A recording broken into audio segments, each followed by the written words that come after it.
একটা মহিলা ডাক্তারের বয়স ৩৫ বছর, কিন্তু তার স্বামীর বয়স ৫৫ বছর।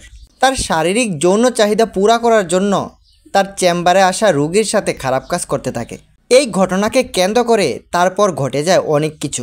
এর আগে বলে রাখি, এই চ্যানেলটাকে আপনি সাবস্ক্রাইব করুন। ৫ জুন ২০২৫ তারিখে উত্তরাখণ্ডের কুটদুয়ার হাইওয়ের পাশ দিয়ে কিছু লোক যাচ্ছিল। তারা হাইওয়ের পাশে গর্তের মধ্যে একটা মৃতদেহ পড়ে থাকতে দেখে। একটু কাছে গিয়ে ভালো করে দেখার পর বুঝতে পারে এটা একটা পুরুষ লোকের মৃতদেহ। তারা তাড়াতাড়ি নিকটতম থানার মধ্যে কল করে। কিছুক্ষণের মধ্যেই ওইখানকার লোকাল পুলিশ চলে আসে।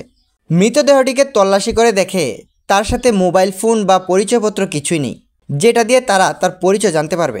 তারপর পুলিশ মৃতদেহটিকে পোস্টমর্টমের জন্য পাঠিয়ে দেয়। বাকি সবার মতনই পুলিশ প্রথমে ভাবছিল এই লোকটা হয়তো সড়ক দুর্ঘটনা করে এখানে মরে পড়ে আছে, কিন্তু পোস্টমর্টমের রিপোর্ট আসার সাথে সাথে এই মামলার পুরো গল্পটাই বদলে যায়। পোস্টমর্টমের রিপোর্টের মধ্যে বলা হয় এই লোকটাকে নির্মমভাবে হত্যা করা হয়েছে, কারণ তার পুরো শরীরের মধ্যে অসংখ্য আঘাতের চিহ্ন আছে এবং তাকে কোনো ধারালো অস্ত্র দিয়ে হত্যা করা হয়েছিল। পুলিশ বুঝতে পারে এটা কোনো দুর্ঘটনা নয়, বরং কেউ তাকে হত্যা করে মহাসড়কের পাশে ফেলে চলে গেছে। তারপর পুলিশ এই মামলা তদন্ত শুরু করে দেয়। যেখানে মৃতদেহটি পাওয়া গেছে সেখান থেকে একটু দূরে একটি টোল প্লাজা ছিল এবং পুলিশ ভাবছিল যে যদি কেউ তার মৃতদেহ সেখানে ফেলে থাকে তাহলে গাড়িটি অবশ্যই কোনো না কোনো টোল প্লাজার মধ্য দিয়ে গিয়েছিল। তাই পুলিশ ৫ জুন এবং তার আগের ৩ থেকে ৪ দিনের টোল প্লাজার থেকে সিসিটিভি ফুটেজ সংগ্রহ করে। তারপর এটি ভালো করে পরীক্ষা করে। পুলিশ এই ফুটেজের মধ্যে কয়েকটি সন্দেহজনক গাড়ি লক্ষ্য করে। এখানে তারা একটি মহিন্দ্রা XUV 700 মডেলের গাড়ি দেখতে পায়। যেখানে মৃতদেহটি পাওয়া গিয়েছিল ওইখানে এই গাড়িটি কোনো কারণ ছাড়াই বারবার ঘোরাফেরা করতে দেখা গেছে। তারপর পুলিশ এই গাড়ির নাম্বারের বিস্তারিত সংগ্রহ করে এবং দেখতে পায় এই গাড়িটির মালিক হচ্ছে রবীন্দ্র নামে একজন।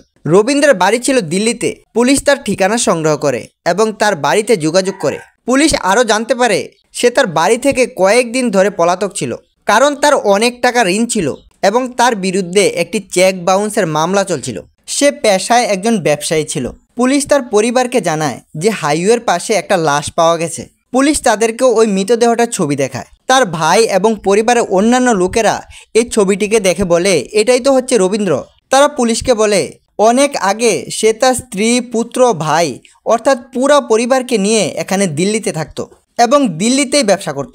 কিন্তু ২০০৭ সালে তার স্ত্রীর সাথে ঝগড়া হওয়ার কারণে সে তার স্ত্রী, সন্তান এবং পুরো পরিবারকে ছেড়ে দেরাদুনে চলে যায়। এখনও দিল্লিতে তার নামে অনেক সম্পত্তি রয়ে গেছে। দেরাদুনে গিয়ে তিনি আবার নতুন করে ব্যবসা শুরু করেন এবং ওইখানে রিনা সিন্ধু নামে একটা ১৮ বছর বয়সের মেয়েকে প্রেম করে বিয়ে করেন। অর্থাৎ সে তার থেকে ২০ বছরের ছোট একটা মেয়েকে বিয়ে করেন। রিনা দেরাদুনে থাকতো, কিন্তু তার আসল বাড়ি ছিল মুরাদাবাদে। তাদের দেরাদুনেই পরিচয় হয় এবং কয়েক বছর একসাথে থাকার পর তারা বিয়ে করেন। তাদের ঘরে একটা মেয়ে সন্তান জন্ম হয়। রিনা রবীন্দ্রকে সবসময় বলে যেহেতু তুমি ব্যবসার কাজে বেশিরভাগ সময়ে বাইরে বাইরে থাকো, তাই আমাদের মুরাদাবাদে গিয়ে একটি বাড়ি কিনা উচিত। এতে আমি আমার মেয়েকে নিয়ে থাকতে সুবিধা হবে, কারণ রিনার বাবার বাড়িও মুরাদাবাদেই। রিনার কথা মতো রবীন্দ্র মুরাদাবাদে একটি ৩ তলা বিলাসবহুল বাড়ি কিনেন এবং সেটি তার নামে এবং তার স্ত্রীর নামে কাগজপত্র করে। তারপর কয়েক বছর তাদের জীবনটা খুবই সুন্দরভাবে কাটছিল। কিন্তু ২০২৪ সালে তার ব্যবসার মধ্যে লোকসান হয়ে যায়। সে অনেক টাকা ঋণী হয়ে যায়। সে কাউকে ১৮ লক্ষ টাকার চেক দিলে সেটাও বাউন্স হয়ে যায়, কারণ তার অ্যাকাউন্টের মধ্যে এত টাকা ছিল না। এটা নিয়ে তার নামে মামলা করা হয়। পুলিশ তাকে খুঁজতে থাকলে সে বাড়ি ছেড়ে পালিয়ে যায়। পুলিশ টোল প্লাজা সিসিটিভির মধ্যে যে গাড়িটিকে দেখেছিল ওইটা রবীন্দ্রের গাড়ি। গাড়িটি বর্তমানে তার দ্বিতীয় স্ত্রী রিনা সিন্ধুর কাছে থাকে। পুলিশ সিসিটিভির মধ্যে এটাও দেখতে পায় গাড়িটি যখন টোল প্লাজার মধ্য দিয়ে যায় তখন রিনা সিন্ধু গাড়িটিকে চালাচ্ছিল, কিন্তু অপর সিটে রবীন্দ্র নয় বরং অন্য একটা পুরুষ বসেছিল।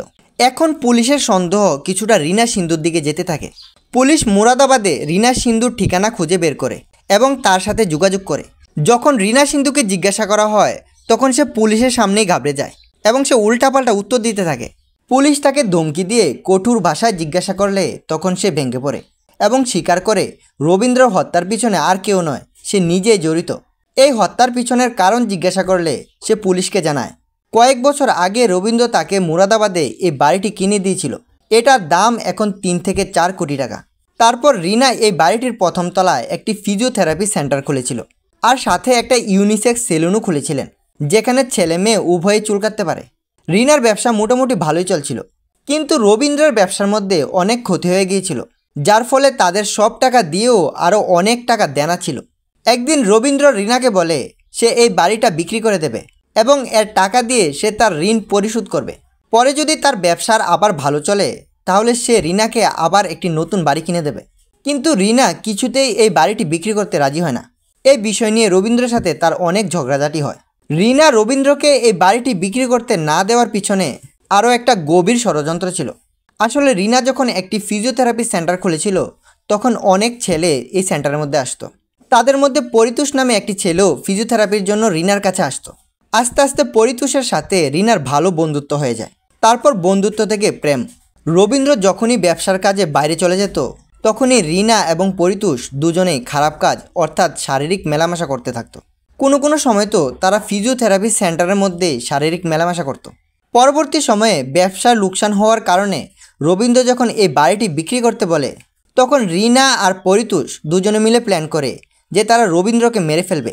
তারপর তারা দুইজন বিয়ে করে এই বাড়িতে থাকবে। তাদের প্ল্যান অনুযায়ী একদিন রিনা রবীন্দ্রকে অনেক বেশি মদ পান করায়। তারপর রিনা এবং পরিতোষ দুজনে মিলে রবীন্দ্রকে হত্যা করে ফেলে। তারপর লাশটাকে মুরাদাবাদ থেকে 60 থেকে 70 কিলোমিটার দূরে হাইওয়ের পাশে ফেলে দিয়ে আসে। কিন্তু এত কিছু করার পরও তারা বাঁচতে পারেনি, কারণ পুলিশ কয়েকদিনের মধ্যেই তদন্ত করে তাদের ঠিকানা বের করে নিয়েছে। তারপর পুলিশ তাদের দুজনকে গ্রেফতার করে থানায় নিয়ে চলে যায়।